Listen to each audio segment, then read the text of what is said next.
Hey, gamers! Welcome back to BeBackGaming, where we dive deep into the games you need to know about. Today, we're crawling through the grim, unforgiving depths of Spark in the Dark, a new dark fantasy dungeon crawler by Stellar Fish.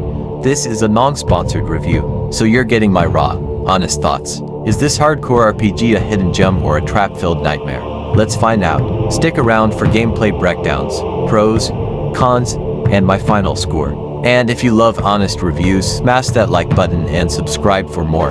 Let's dive in. So, what exactly is Spark in the Dark? Developed by Stellar Fish, it's a hardcore action RPG with roguelike elements. Set in a super dark, zombie-infested dungeon, think old-school dungeon crawlers like Diablo or Dungeon Siege, but with a grim, almost survival horror vibe. The game's been generating buzz for its brutal difficulty and immersive atmosphere, especially after its demo drop. You play as a lone adventurer descending into a cursed labyrinth, fighting undead, dodging traps, and managing light to survive. It's unforgiving, it's creepy, and it's got that one more try addictiveness. But does it live up to the hype? Let's break it down. Let's start with the meat of the game, gameplay. Spark in the Dark is a top-down dungeon crawler with real-time combat. You hack, slash, and dodge your way through procedurally generated dungeons packed with zombies, skeletons, and some seriously nasty traps. The demo gave us a taste of the mechanics, and it's clear this game doesn't hold your hand. Every enemy feels like a threat, which makes every victory super satisfying. The light system is a standout feature. Your torch or lantern is your lifeline in these pitch-black dungeons. Run out of light, and your toast monsters get bolder, and you can't see traps. Managing light resources adds a survival horror tension that I absolutely love. But, and this is a big but, the system can feel clunky. Relighting your torch mid-combat is a hassle, and the demo had some wonky hitboxes that made dodging attacks frustrating. Combat itself is solid but needs polish. Weapons have weight, and each swing feels impactful, but the enemy tracking attacks can feel unfair, like they're locked onto you no matter what. The demo also had inconsistent weapon stats, which made choosing gear a bit of a gamble. Still, the permadeath mechanic keeps you on edge. Die, and you're back at square one, which is both thrilling and infuriating.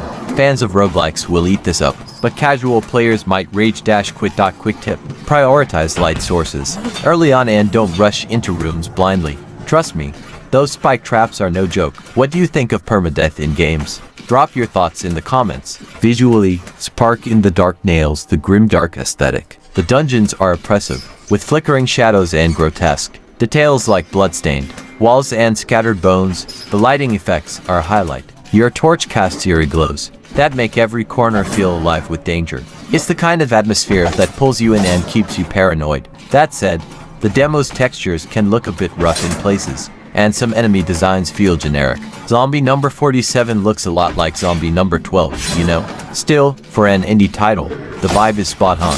This is a game that wants you to feel like you're one bad decision away from doom. And the visuals deliver that in spades. Sound design is another win for Spark in the Dark. The ambient noises, dripping water, distant screams, and creaking would build tension like nobody's business. Monster growls are genuinely creepy, and the clank of your weapon hitting armor feels satisfying. The music is subtle, mostly atmospheric drones that let the sound effects shine. My only gripe, the demo had some audio bugs, like looping sound effects that got annoying after a while. Hopefully, the full release irons those out. Alright, let's sum up the highs and lows of Spark in the Dark based on the demo. Pros: brutal, addictive gameplay that rewards skill and patience. Incredible dark fantasy atmosphere with stellar lighting. Light management adds unique survival horror tension. Perfect for fans of hardcore RPGs and roguelikes. Cons: clunky mechanics like torch management and hitboxes need polish. Enemy designs and textures can feel repetitive. Permadeath might scare off casual players. Some bugs in the demo, like audio glitches and inconsistent stats. Overall, it's a promising game with tons of potential, but it's not quite a polished gem yet. So, should you play Spark in the Dark? If you're a fan of unforgiving dungeon crawlers like Darkest Dungeon or Diablo 1, this is absolutely worth checking out. The demo shows a game with heart and ambition, even if it's rough around the edges. For casual gamers, though, the steep learning curve and permadeath might be a tough sell. I'm excited to see how Stellar Fish refines this for the full release. Fingers crossed for tighter mechanics and more enemy variety. Alright, time for the BeBackGaming verdict. Spark in the Dark is a brutal, atmospheric love letter to dark fantasy fans. but it's held back by some unpolished mechanics. For the demo, I'm giving it a 7.5 out of 10. It's a spark worth fanning, but it's not a blazing fire yet. Let me know in the comments if you've played the demo or if you're hyped for the full game. Thanks for watching, gamers. If you enjoyed this review, hit that like button, subscribe, and ring the bell for more. Check out our other reviews and we'll be back with more gaming goodness soon. Until then, keep gaming and stay awesome.